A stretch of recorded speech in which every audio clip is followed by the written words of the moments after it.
The Way, by Saint Josemaria Escriva. Chapter 4. Holy Purity. 118. Holy purity is given by God when it is asked for with humility. 119. How beautiful is holy purity, but it is not holy, nor pleasing to God, if we separate it from charity. Charity is the seed that will grow and yield rich fruit under the fertile rain of purity. Without charity, purity is barren, and its sterile waters turn the soul into a swamp, into a cesspool from which rises the stench of pride. 120. Purity? They ask. And they smile. They are the very people who approach marriage with worn-out bodies and disillusioned minds. I promise you a book, if God helps me, which perhaps I will call Celibacy, Marriage and Purity. 121. There is need for a crusade of manliness and purity to counteract and undo the savage work of those who think that man is a beast. And that crusade is a matter for you. 122. Many live like angels in the midst of the world. Why not you? 123. When you resolve firmly to lead a clean life, chastity will not be a burden for you. It will be a triumphal crown. 124. You, a doctor, an apostle, write to me. We all know by experience that we can be chaste, living vigilantly, frequenting the sacraments and stamping out the first sparks of passion before the fire can spread. And it so happens that among the chaste are found the finest men in every way. And among the lustful predominate the timid, the selfish, the treacherous and the cruel, characters of little manliness. 125.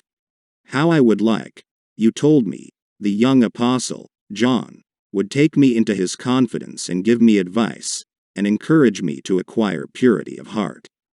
If you really would like it, tell him so, and you will feel encouraged, and you will receive advice.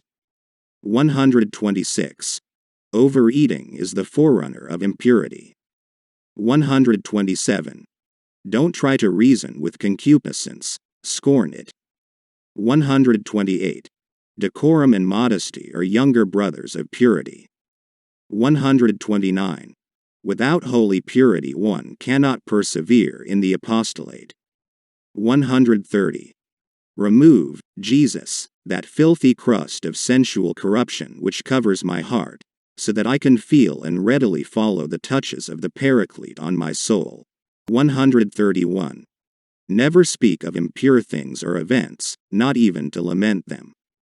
Remember that such matter is stickier than pitch. Change the subject, or, if that is not possible, continue with it, speaking of the need and the beauty of purity, a virtue of men who know the value of their souls. 132. Don't show the cowardice of being brave. Take to your heels. 133. The saints were not abnormal beings. Cases to be studied by a modernistic doctor. They are, normal, of flesh, like yours. And they won. 134. The flesh though dressed in silk.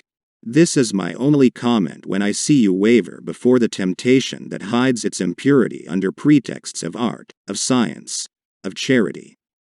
This is my only comment set in the words of an old proverb. The flesh is flesh though dressed in silk. 135. If you only knew what you were worth. It is St. Paul who tells you, you have been bought at a great price. And he adds, that is why you should use your body for the glory of God. 136. When you have sought the company of a sensual satisfaction, what loneliness afterwards. 137. And to think that for the satisfaction of a moment, which left in you dregs of bitterness, you have lost the way. 138. What a wretched man am I! Who will rescue me from this body doomed to death? The cry is St. Paul's. Courage, he too had to fight. 139. At the time of temptation, think of the love that awaits you in heaven. Foster the virtue of hope. This is not a lack of generosity. 140. Whatever happens, there is no need to worry as long as you don't consent. For only the will can open the door of the heart and let that corruption in. 141. You seem to hear a voice within you saying, "That religious prejudice," and then the eloquent defense of all the weaknesses of our poor fallen flesh, its rights. When this happens, tell the enemy that there is a natural law and a law of God, and also hell. 142. Domini.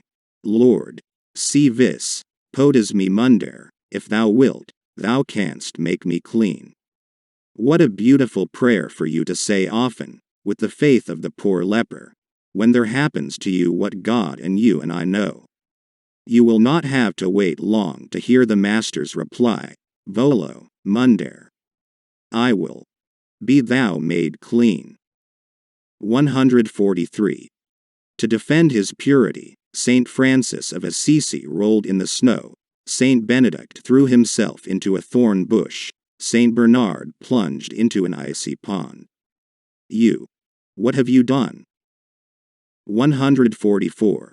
The spotless purity of John's whole life makes him strong before the cross. The other apostles fly from Golgotha. He, with the mother of Christ, remains. Don't forget that purity strengthens and invigorates the character. 145. The battle front. A group of some 20 officers, singing together in gay and noble comradeship. The songs come quickly, one after another. That young lieutenant with the brown mustache only heard the first. I have no use for divided hearts. I give mine whole, and not in parts. What reluctance to give my whole heart! And his prayer rose up in a broad and peaceful flow.